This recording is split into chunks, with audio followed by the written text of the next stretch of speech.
Il est présentateur de questions pour un champion et anime la matinale de France Info. Désormais, Samuel Etienne est aussi apprenti streamer.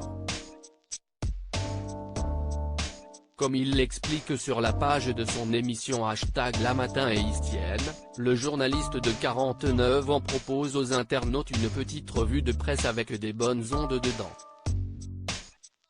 Ce lundi 8 mars, il recevait dans la soirée François Hollande pour un live de plus de 2 heures, qui a cartonné avec un pic à 84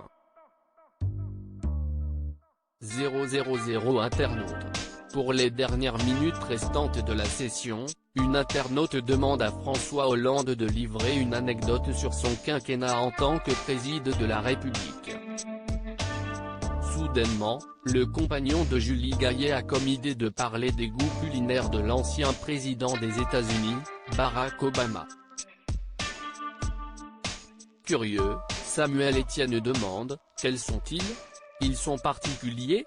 Et François Hollande de répondre « Non justement, il n'avait pas et c'était bien le problème.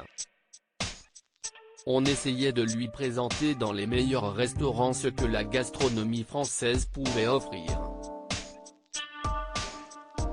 Je sentais, notamment quand le fromage arrivait, une sorte d'inquiétude, lance-t-il, en précisant qu'à l'époque Barack Obama avait peur d'être photographié avec du fromage français car il y avait une négociation commerciale sur les fromages de France avec les États-Unis. Le lourd regret de François Hollande. Si cette petite anecdote peut faire sourire, François Hollande a aussi fait une révélation bien plus sérieuse.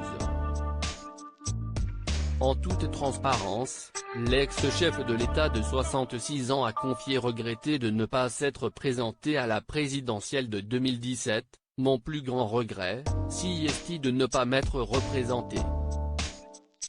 Quand j'ai pris cette décision, je l'ai beaucoup réfléchi et il y avait des raisons de la prendre, mais je l'ai prise trop tôt, je l'ai prise au début du mois de décembre 2016 et toute la situation politique n'était pas décantée », a-t-il déclaré. Quant à la présidentielle de 2022, François Hollande n'a pas mâché ses mots et a fait savoir que selon lui, il n'y aura pas un candidat unique de la gauche sauf si les électeurs en décident. Quant à lui, l'ancien président travaille à la construction d'une nouvelle force politique, justement en vue de 2022, comme il l'avait confié aux Parisiens.